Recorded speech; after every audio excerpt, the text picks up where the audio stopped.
Hi, I'm Nick and this is the TbT channel. This is video 1 of 3, how to take it apart. The stock's already off, everything's ready. There were 2 screws at the front there, 2 screws at the back here. I've already done that. And thanks to the tip I got on a previous video, I've actually put the rear screw back into the trigger unit to hold the small nut there in place. Great tip, do that. Now, we are going to start off by taking the trigger out. So we've got our brass punch, knock the pins through, and as you knock the rear pin through, get ready, he's knocking through a little bit more, to catch the safety catch with its small spring. Now our small spring hasn't come out there, so we'll pop him back in. The spring is still in place, so give it a dibble like that and then it will come out with the spring on the safety catch. Put that to one side, put the trigger pins to one side. At this point I would like you to pause the video, get your trigger cassette and go over to our HW record trigger unit adjustment video. Quick, free, easy, will improve your shooting. Go and do that, come back and find us. Next thing we need to do is take the rear block off. And like the HW97, this is threaded into place and it can be very, very tight to remove. So what we need is something to go into this slot here that is a softer material than the surrounding steel. I'm using brass. Pop that into there, get your hammer and hit it. Now we're after striking through. Okay, we're hitting through. We're not hitting it and pulling it. We're not pulling the punch. We're hitting through.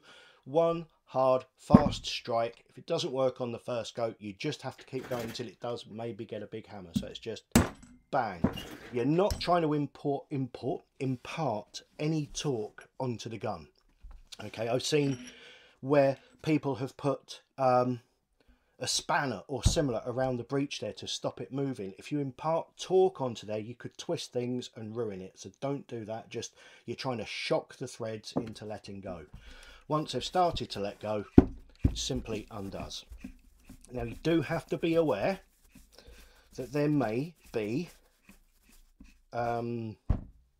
preload on the spring. Okay, it may have a lot of preload. It may go ka-twang over in that direction. If you feel this is the case, please use a spring compressor. I will be doing a video on how to make and use a spring compressor soon. Hit like, subscribe and notifications and you'll get told when I do that. But towards the end, when there's only the last couple of threads left, you can usually feel how much tension is there, and if all else fails, get your screwdriver and you can actually move the spring. If it's moving freely and easily, there's not an awful lot of tension there. And I happen to know there's not a lot of tension in here because I'm using a reduced Magnum kit, the 15 to 17 kit, which has no preload at all. Okay, so the trigger block comes out and that goes there. Next we remove the spring and the rear guide. In this case it's spring, rear guide and top hat. And the slip washer has come out as well because it's already got one of my kits in. At this point we need to break the barrel of the gun, so get something soft. Shoulder's still hurting. Let's see. There we go. Break the barrel of the gun, and the reason for that is when you're removing or refitting this part, it is easier to do it with it broken because then you're not fighting the tension of the chisel detent there. Okay, it's got a very strong spring behind it, and if you're doing it while fighting that, it makes it an awful lot more difficult. So do it in this position, it's easier. Now we've got an axis pin running through there holding everything in place. It's a nut and bolt arrangement, but it's domes on both sides. One is a nut and one is the bolt. So by looking inside, you'll be able to see one of them has a hole in the centre, and that is the nut. So that's the one that we take off first.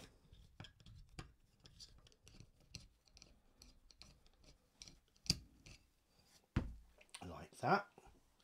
And then we get the locking washer from the gap. Don't forget to get that bit, otherwise you could lose it. There are any amount of small things that can be lost from inside these. Next we undo the bolt itself. Once that's free of the threads, free of the threads, that's not easy to say, it will lift out, okay, and that comes out with its own locking washer as well. Get the locking washer from the other side and the nut from the other side and put it back on, and that saves you losing any small parts. Put them safely over there. Next, as we remove this piece, you need to watch out for these small shims, okay? They are very thin, they are very delicate, they're easy to not notice, and then they drop off later and you don't realise they've gone, and they are easy to damage. You can get replacements, but as with anything, it is better, quicker, cheaper and easier not to lose or damage them in the first place. So we put those over there, and now this comes free, okay, and the arm comes out of the cocking shoe. If there's any resistance taking the arm out of the cocking shoe, it's at the wrong angle, lay it down and try again.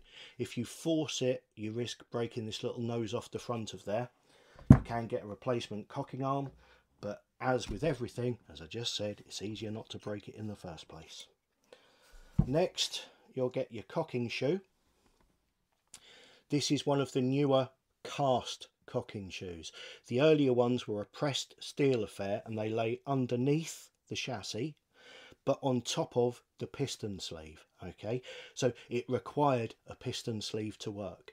These ones don't. They've got slots down the side and they run on the chassis. It's a much better arrangement, and it means you don't need a piston sleeve.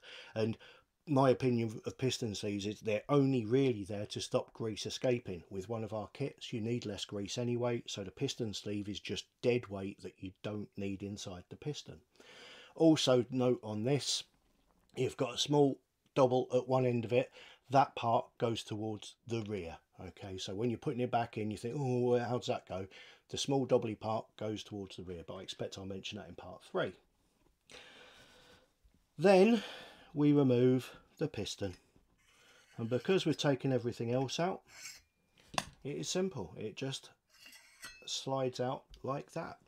And in the next video we're going to look at what to do next, including degreasing. It is worth mentioning now, in case I forget in the next video, every single time the piston comes out of the compression tube needs degreasing, because any tiny amounts of grease that are on the walls in there will get pushed forward by the lip of the piston seal right to the bottom of the compression chamber, where it will diesel away merrily.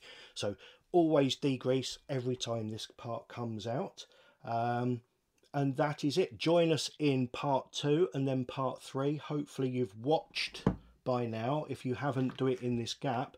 The part about your trigger, I cannot stress how important that is to get the trigger right. You'll be amazed at the difference in your groups.